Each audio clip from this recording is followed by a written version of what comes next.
বিদ্বান এবং বেশি শিক্ষিত এই ধারণা জায়গা থেকেই আজকের ছেলে মেয়েদের মধ্যে মাল্টি স্কিল হিউম্যান রিসোর্স অর্থাৎ বহুমুখী শিক্ষা, দক্ষতা,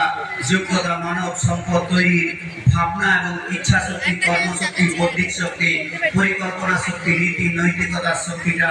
হারিয়ে যাচ্ছে। তাই আমাদের দেশের সভ্যতায় যে প্রাচীনকালে যে শিক্ষার কথা,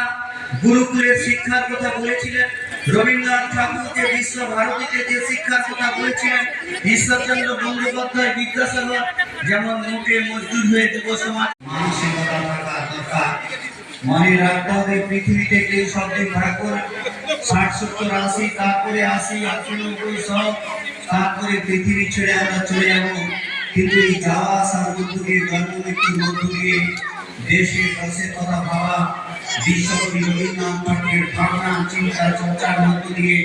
যিনি এবং ত্যাগী এবং লেখনী ধারণের মধ্য দিয়ে সমাজকে পালন করি, স্মরণ করি এবং মনীষীদেরকে মনে রাখা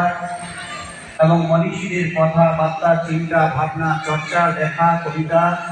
পঠন পাঠন, তাদের নির্দেশ, তাদের আদেশ, তাদের বাণীগুলোকে পালন করার চেষ্টা করি এবং অনুশীলন করে ছাত্রছাত্রীদের কাছে আমরা উপস্থাপন করি। কিন্তু আমাদের সমস্যা হলো এই বাণী এবং এই অনুশীলন ইংরেজি 9 মে এবং 25শে বৈশাখ বিশ্বকবি রবীন্দ্রনাথ ঠাকুরের জন্মদিন পালন করি। তার কারণ এই রবীন্দ্রনাথ ঠাকুর আমাদের বিশ্বের শ্রেষ্ঠতম কবি এবং নোবেল পুরস্কার পেয়েছিলেন এবং রবীন্দ্রনাথ ঠাকুর কোনো স্কুল, কলেজ, ইউনিভার্সিটিতে না পড়েও